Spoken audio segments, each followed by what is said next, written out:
Franck Ferrand raconte sur Radio Classique.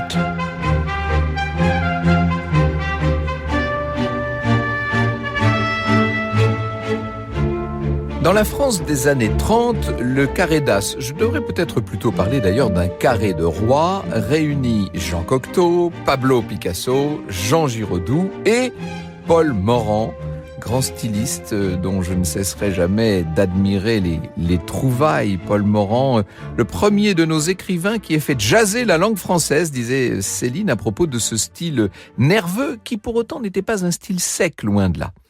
Morand, en 1939, avait renoué avec la carrière diplomatique. Je ne suis pas persuadé que c'était le bon moment, mais enfin, il avait mis cette carrière de côté depuis un moment, et voilà qu'il reprend du service. Et au moment du retour de Pierre Laval, vous savez que dans un premier temps, Laval avait été éloigné par Pétain, et quand Laval revient, eh bien, il est membre du cabinet Laval à Vichy, et en septembre 1943, le voilà nommé ambassadeur de France en Roumanie.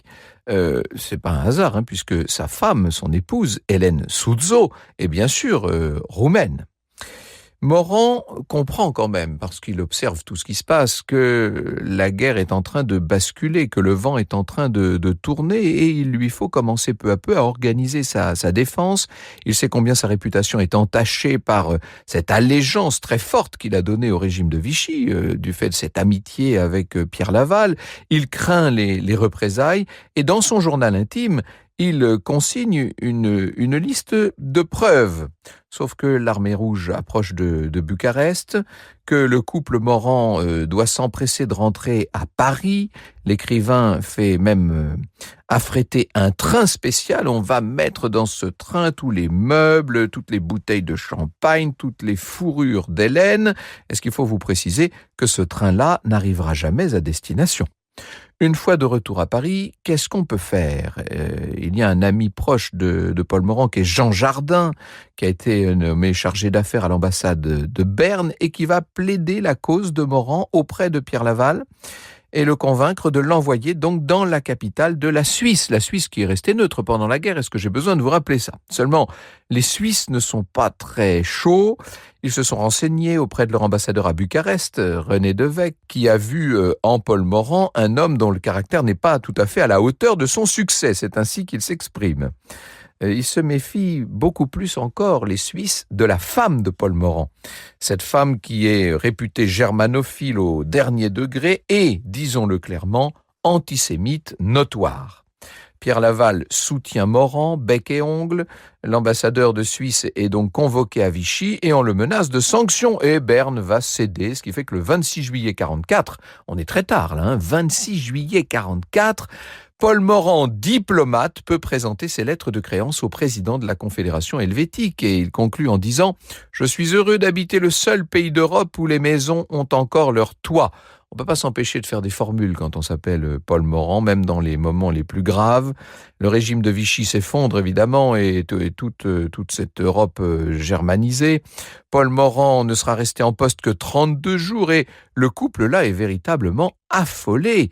Il décide évidemment de se terrer en Suisse, où Paul va louer la villa Maryland entre Montreux et Territet. Le 30 août, ce globe-trotter qu'était Paul Morand, contraint maintenant à la plus grande sédentarité, va noter dans son journal intime « L'idée de passer 10 ans à regarder le lac de Genève me donne le vertige ». Franck Ferrand sur Radio Classique. Alors, d'où vient-il, ce styliste génial qui politiquement a fait, c'est le moins qu'on puisse dire, les mauvais choix ? Il était né très parisien, à quelques pas des Champs-Élysées, fier d'appartenir à une bourgeoisie extrêmement cultivée. Sa mère descend d'une famille de négociants et de magistrats parisiens, femme très douce, très discrète, au catholicisme fervent. Son père, Eugène Morand, est un artiste peintre qui est entré dans l'administration des Beaux-Arts et qui cultive les relations littéraires, théâtrales, artistiques qu'on voit autour de lui, Stéphane Mallarmé, Marcel Schwob, Sarah Bernard, Henri Dreynier, et qui sais-je encore, et Auguste Rodin. Il faut lire tout ça, évidemment, dans les écrits de Paul Morand, qui raconte cette enfance dans ce milieu ultra cultivé. Garçon un peu introverti, Paul, qui pratique le sport au Racing, qui échoue à l'épreuve du bac en 1905, et c'est à Munich où il a suivi son père pour un court séjour professionnel qu'il va préparer la seconde session avec pour répétiteur un jeune normalien, apprenti germaniste, qui n'est autre que Jean Giraudoux. Mais oui, ça ne s'invente pas.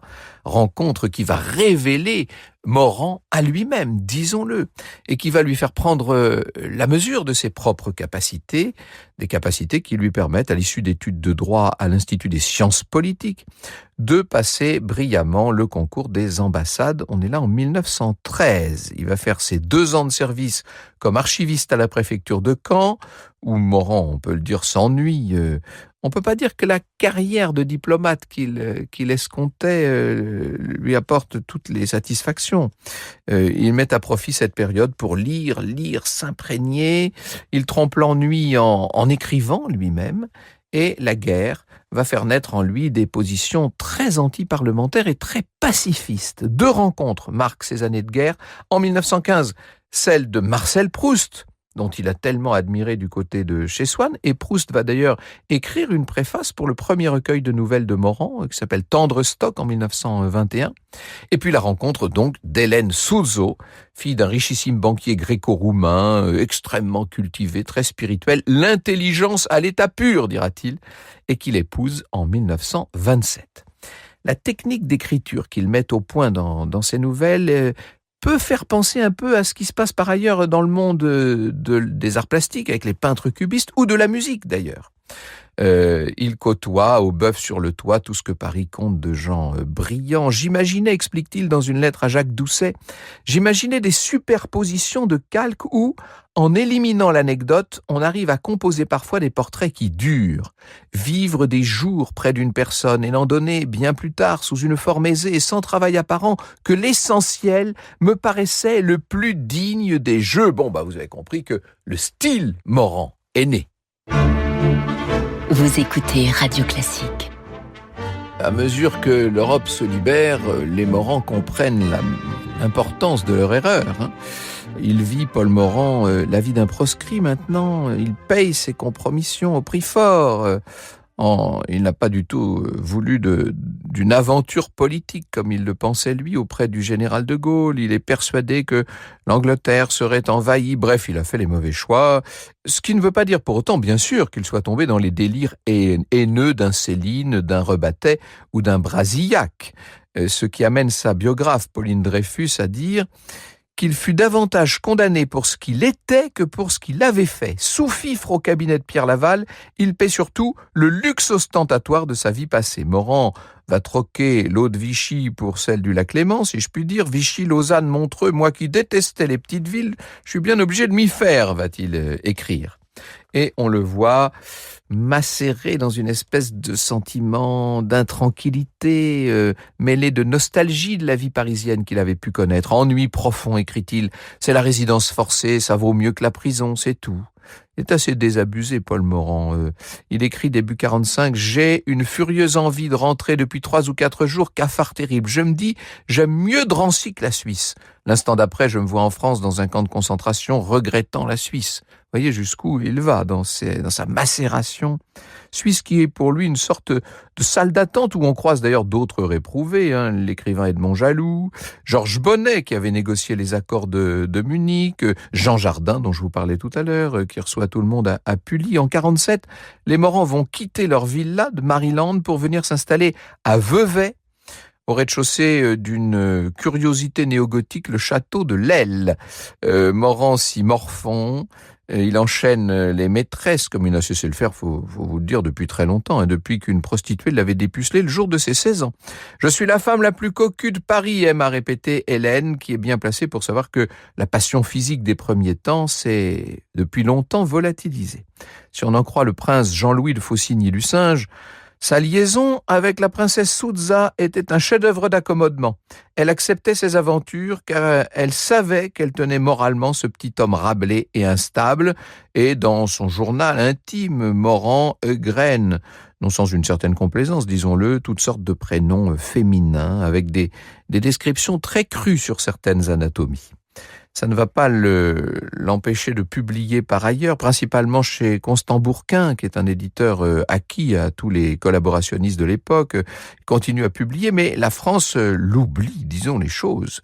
Il a l'impression d'être en Suisse, je le cite, comme un bourdon dans un abat-jour. Il s'époumonne, écrit Pauline Dreyfus, dans le vide d'une époque qui ne veut plus entendre parler de lui. Et c'est dans ce contexte-là qu'il va rencontrer une autre femme qui elle aussi s'est mise au vert sur les hauts de Lausanne, une grande célébrité qui le contacte pour lui demander de l'aider à écrire ses mémoires. Elle lui donnera, dit-elle, la moitié des droits d'auteur, même si le nom de Morand n'apparaîtra pas sur la couverture.